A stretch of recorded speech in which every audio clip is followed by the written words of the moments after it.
दादांनी त्या ठिकाणी त्याला प्रतिसाद देण्याचा प्रयत्न केला. अशा वेळेला ती निवडणूक बिनविरोध व्हावी अशी आमची सर्वांचीच नम्रतेची विनंती. या बातमीचे प्रायोजक पद्मजा मोटर्स, विमानतळाजवळ होडगी रोड, मजरेवाडी, सोलापूर. मोबाईल 8600022617. आदरणीय सुनेत्रा वहिनी उद्या आपला नामनिर्देशन अर्ज बारामतीमध्ये दाखल करणार आहेत.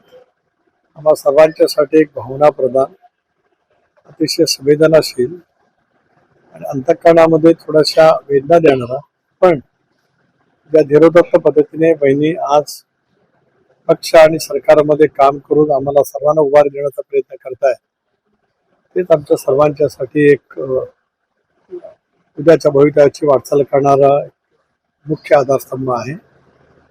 बहिणींची निवडणूक बिनविरोध व्हावी असा प्रयत्न आम्ही सगळेजण करतो आहोत. त्यामध्ये विशेष करून महाविकास आघाडी आदरणीय पवार साहेबांच्या पक्षाने उमेदवारी देणार नाही अशा वेळेचा अगोदरच घोषित केलं, म्हणून मी सुप्रियाताईंचे सुद्धा आणि आदरणीय साहेबांचे आभार मानलेलेच आहे. उद्धवजींच्या सुद्धा चर्चा झाली, तेही उमेदवार देणार नाही आहेत. काँग्रेस जो आम्ही संपर्क करण्याचा प्रयत्न करतो आहोत, काँग्रेसचे अध्यक्ष खरगे साहेब यांच्याशी कदाचित आजपर्यंत आमचं बोलणं होईल आणि त्यांनाही आम्ही विनंती करणार आहोत, कारण ज्या पार्श्वभूमीवरती ही पोटनिवडणूक होते आहे ती महाराष्ट्राच्या दृष्टिकोनातून सुद्धा एक संवेदनाशील बाब आहे. गेले 40 वर्ष महाराष्ट्राच्या राजकारणामध्ये आपल्या कर्तृत्वाचा एक वेगळा ठसा दादांनी जो उमटवला, महाराष्ट्राला गतिमान केलं, विकासाभिमुख केलं आणि सर्वसामान्य माणसाच्या जनतेचा आवाज हा सतत दादांनी त्या ठिकाणी त्याला प्रतिसाद देण्याचा प्रयत्न केला. अशा वेळेला ती निवडणूक बिनविरोध व्हावी अशी आमची सर्वांचीच नम्रतेची विनंती. तो सर्वांनाच आव्हान आहे की ज्या पद्धतीने दादांनी त्यांचं आयुष्य समर्पित भावनेने राज्यासाठी देशासाठी दिलंय, त्यामुळे त्यांच्या अकाली दुर्दैवी निधनाच्या नंतर होणारी निवडणूक बिनविरोध व्हावी असं आमचं सर्वांचंच आग्रह त्या ठिकाणी राहणार.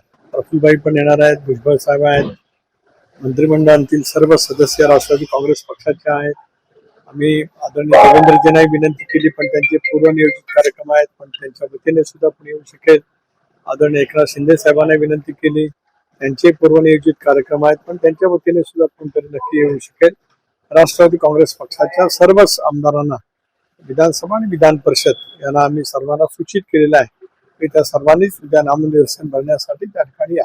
दीर्घकाळ बारामतीचं नेतृत्व आदरणीय पवार साहेबांनी केलं, आदरणीय दादांनी सुद्धा विधिमंडळामध्ये केलं, संसदेमध्ये आदरणीय पवार साहेबांनी केलं, दादांनी केलं काही काळापुरता, त्यानंतर सुप्रियाताई करतायत. त्याच्यामुळे त्यांनी यावं अशी आमची त्यांनाही विनंती राहणार आहे.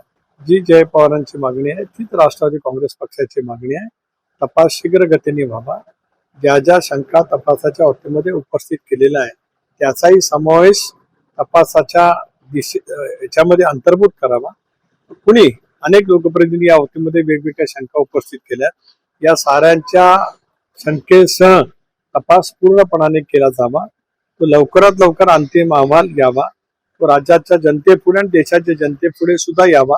ज्या वेळेला मी संसदेमध्ये जातो त्यावेळेला दादांच्या या अकाली दुर्दैवी निधनाची खूप मोठ्या प्रमाणावरती एक देशपातळीवरच्या वेगवेगळ्या राज्यातल्या खासदारांनी सुद्धा व्यक्त केलेलं आहे.